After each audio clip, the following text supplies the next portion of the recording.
Am on jarama no hay fi konto iwɗon joƴinemo ɗo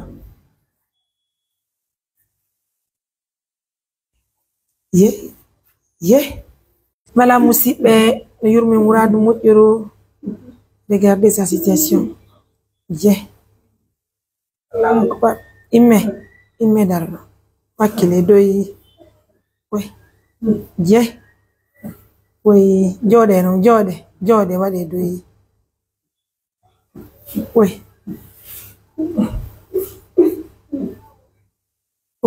ko honto yiwɗon ɓeya Allahu akbar. Konno makete ɗon konno waɗi on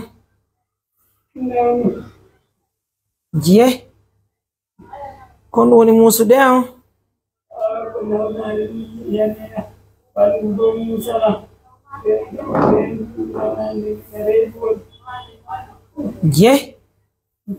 gira honde say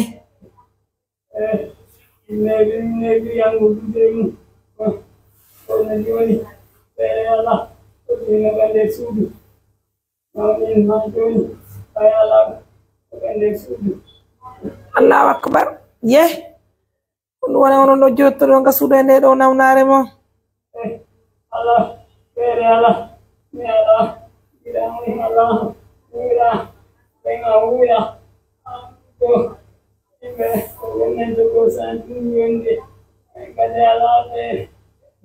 on jombali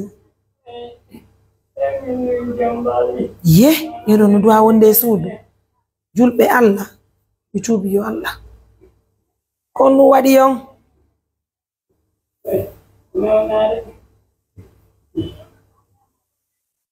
yo Allahu akbar. Kono fallo me waɗan hiɗon indon on yaɗa yaade wurgo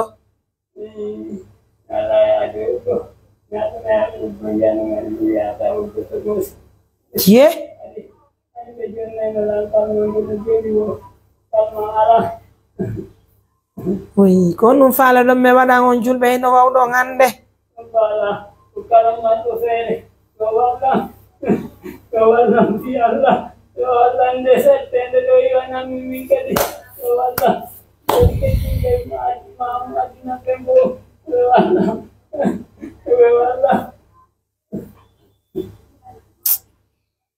Allahu akbar.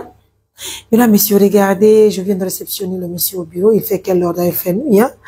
Et comment moi je peux je sais même pas comment maintenant le ramener à la maison ou bien à l'hôpital, c'est compliqué parce qu'il fait tard et j'ai une mission demain sur Conakry. C'est pas une chose qui est facile, mesdames, messieurs. Je vous prie humblement regarder la vidéo. Ça fait vraiment pitié, ça fait mal au cœur de voir des personnes malades comme ça qui sont dans les maisons au lieu d'être dans les hôpitaux. Mais on peut pas tout aider à la fois, mes amours. Ça fait vraiment compliqué. Ça fait mal au cœur. Même s'arrêter, il peut pas. Regardez combien de fois il pleure. Il est à larmes. Ça fait vraiment pitié. Oh mon Dieu. Comment on peut le sauver? Comment on peut le sauver, mes amours? Comment on peut le sauver? Aussi, yata urgo, yata kabine, yata urgo, nyano. Ay no wulbini musiba ko no wate wadde dey no fallo me waɗa on dey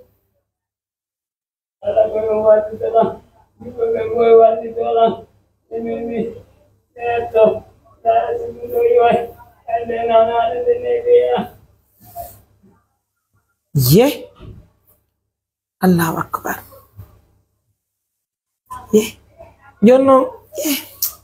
Mesdames, messieurs, merci à tout le monde. Wallah, je sais plus que faire. J'invite les gens et les autres de nous aider pour aider les gens qui sont malades. Regardez le monsieur. Ils sont au bureau. Je sais pas que faire. Il fait nuit. C'est vrai. Même moi, je suis hyper fatiguée. Mais comment on peut rejeter une personne pareille, mesdames, messieurs? Regardez sa maladie. On sait même pas il souffre de quoi. On dit maintenant,